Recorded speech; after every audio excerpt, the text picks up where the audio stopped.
قریش فصاحت کے بادشاہ تھے، آتش فشاں تقریریں کرنی انہیں خوب آتی تھی۔ وہ اچھی طرح جانتے تھے کہ جنگ کے لیے اپنی قوم کو کن الفاظ میں ابارا جاتا ہے اور کس انداز کا جملہ ان کی رگ حمیت پر نشتر لگا سکتا ہے۔ مکہ کی تمام آبادی نے اپنا سب کچھ اس تجارتی قافلے کی نظر کر دیا۔ بیوہ اور نادار عورتوں تک نے اپنا پس انداز تجارت میں لگا دیا۔ یہ قافلہ اس عزم کے ساتھ مکہ سے شام کی طرف روانہ ہوا کہ بس ہم ذرا شام سے لوٹ کر آ جائے، پھر ہم نہیں یا محمد صلی اللہ علیہ وسلم اور ان کے ساتھی نہیں۔ اتنی زور کی لڑائی ہوگی اور ایسے گھمسان کا رن پڑے گا کہ عرب کی زمین دہل جائے گی۔ اب تک ہم مسلمانوں کو انفرادی طور پر ستاتے رہے ہیں، مگر اب ان سے ساری قوم یک دل ہو کر جنگ کرے گی۔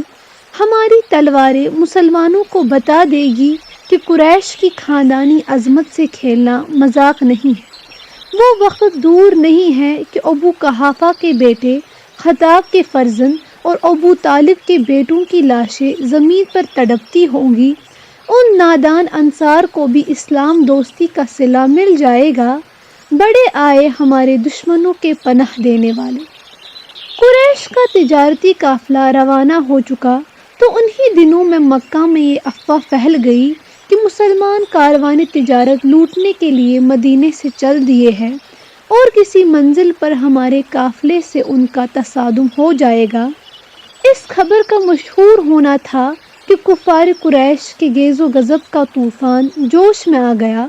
انہوں نے یک زبان ہو کر کہا کہ مسلمانوں کو قافلے پر حملہ کرنے کا ہم موقع نہیں دیں گے۔ ہم خود مسلمانوں سے جا کر گھت جائیں گے اور ان کی تلواریں نیام سے نکلنے بھی نہ پائے گی کہ ہماری آبدار شمشیریں ان پر ٹوٹ پڑے گی۔ ہمارے قافلے پر حملہ ہماری غیرت کے خلاف کھلا ہوا چیلنج ہے، اس کا پوری قوت سے جواب دیں گے۔ حملے کی پہل ہماری طرف سے ہوگی۔ رسول اللہ صلی اللہ علیہ وسلم کو جب اس واقعے کی اطلاع ملی تو حضور صلی اللہ علیہ وسلم نے صحابہ کرام رضی اللہ تعالیٰ عنہم کو جمع کیا۔ سب لوگ ایک آواز پر اکٹھا ہو گئے۔ ان میں مہاجرین بھی تھے اور انصار بھی۔ ہجرت نبی صلی اللہ علیہ وسلم کے بعد اتنا بڑا اجتماع آج تک نہ ہوا تھا۔ حضور صلی اللہ علیہ وسلم نے صحابہ کے مجمع کے سامنے صورتحال بیان فرمائی۔ اس کے جواب میں ابو بکر رضی اللہ تعالیٰ عنہ اور دوسرے صحابہ رضی اللہ تعالیٰ عنہ نے انتہائی پرجوش تقریریں کی اور تقریروں میں اپنے عزم و ثبات، یقین و ایمان اور اسلام کے لیے ہر قربانی اور ایثار کا اظہار کیا گیا۔ ایسا محسوس ہو رہا تھا کہ مہاجرین اللہ کی دین کی حفاظت کی خاطر موت سے ہاتھ ملانے کے لیے تیار ہے۔ ان کے دل میں نہ کسی قسم کا خوف ہے اور نہ کسی طرح کی جھجک۔ معرکہ آرائی ہوگی تو یہ جانثار پرچیوں اور تلواروں کے زخم کھا کر داد شجاعت دیں گے، بڑھتے ہوئے قدم پیچھے ہٹیں گے نہیں۔ خون کے ہر قطرے سے یہ حق پرست اللہ کی ربوبیت کی شہادت دیں گے۔ مہاجرین تقریریں کر رہے تھے مگر حضور صلی اللہ علیہ وسلم بار بار انصار کی طرف دیکھتے تھے۔ انصار اس لیے خاموش تھے کہ مہاجرین جو کچھ کہہ رہے ہیں وہی ہمارا خیال ہے، یہ ہمارے دلوں کی ترجمانی ہو رہی ہے۔ مہاجرین سے ہم انصار کسی طرح پیچھے نہ رہیں گے۔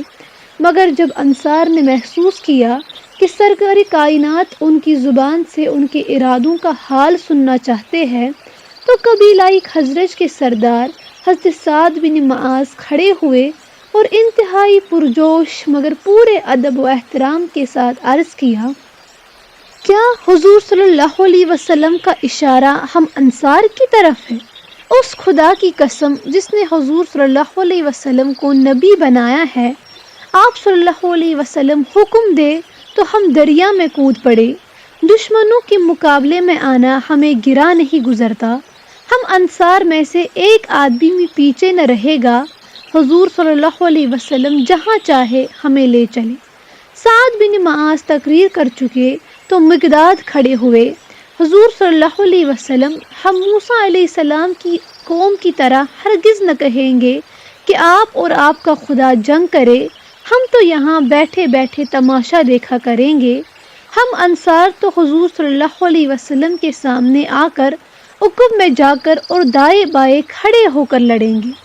انصار کی پرجوش تقریریں سن کر حضور صلی اللہ علیہ وسلم کا چہرہ مبارک خوشی سے چمک اٹھا۔ حضور صلی اللہ علیہ وسلم کی مسرت کو انصار اور مہاجرین اچھی طرح محسوس کر رہے تھے۔ وہ لوگ بھی خوش اور مطمئن تھے کہ غلاموں کی عرضداشت آقا نے قبول کر لی۔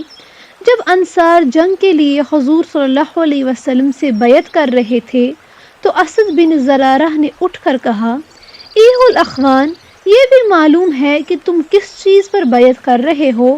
یہ عرب و عجم اور جن و انس سے اعلان جنگ ہے۔ حضرت اسد بن زرارہ نے بظاہر بہت ڈرا دینے والی بات کہی تھی۔ انصار کی جگہ کم ہمت لوگ ہوتے تو سوچ میں پڑ جاتے، جان کا خوف، مصلحتوں کی آڑ ڈھونڈنے لگتے، دبی ہوئی زبان سے ڈپلومیٹک قسم کا جواب دیا جاتا، مگر یہ انصار رسول صلی اللہ علیہ وسلم تھے۔ یہ اپنی جانیں اللہ کے ہاتھ بیچ چکے تھے۔ رسول اللہ صلی اللہ علیہ وسلم کے حکم کے بعد تعامل کرنا اور اس کی تعمیر کے لیے ہیلے ڈھونڈنا ان کے مذہب میں منافقت تھی۔ وہ سب یک زبان ہو کر بولے، ہاں ہاں، ہم اسی پر بیعت کرتے ہیں۔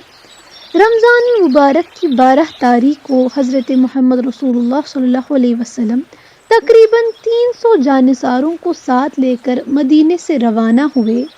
آبادی سے کوئی 1 کوس کی مسافت طے کرنے کے بعد حضور صلی اللہ علیہ وسلم نے سپاہیوں پر نگاہ انتخاب ڈالی۔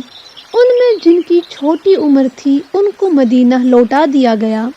عمیر بن ابی وقاص کمسن تھے۔ شوق شہادت اور جذبہ جہاد ان کو یہاں لے آیا تھا۔ یہ منظر دیکھ کر بچوں کو مدینہ واپس کیا جا رہا ہے، وہ پنجوں کے بل کھڑے ہو گئے تاکہ بڑی عمر کے لوگوں میں ان کا قد پست نظر نہ آئے اور انہیں لوٹا نہ دیا جائے۔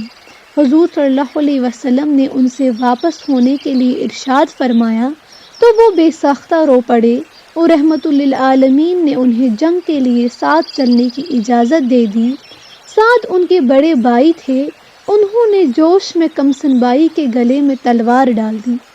عمیر کی آنکھوں میں یا تو آنسو جلملا رہے تھے اور اب حضور صلی اللہ علیہ وسلم نے عسکرہ اسلام میں شامل ہونے کی اجازت جو مرحمت فرمائی تھی تو ان کے چہرے پر مسرت رقص کرنے لگی۔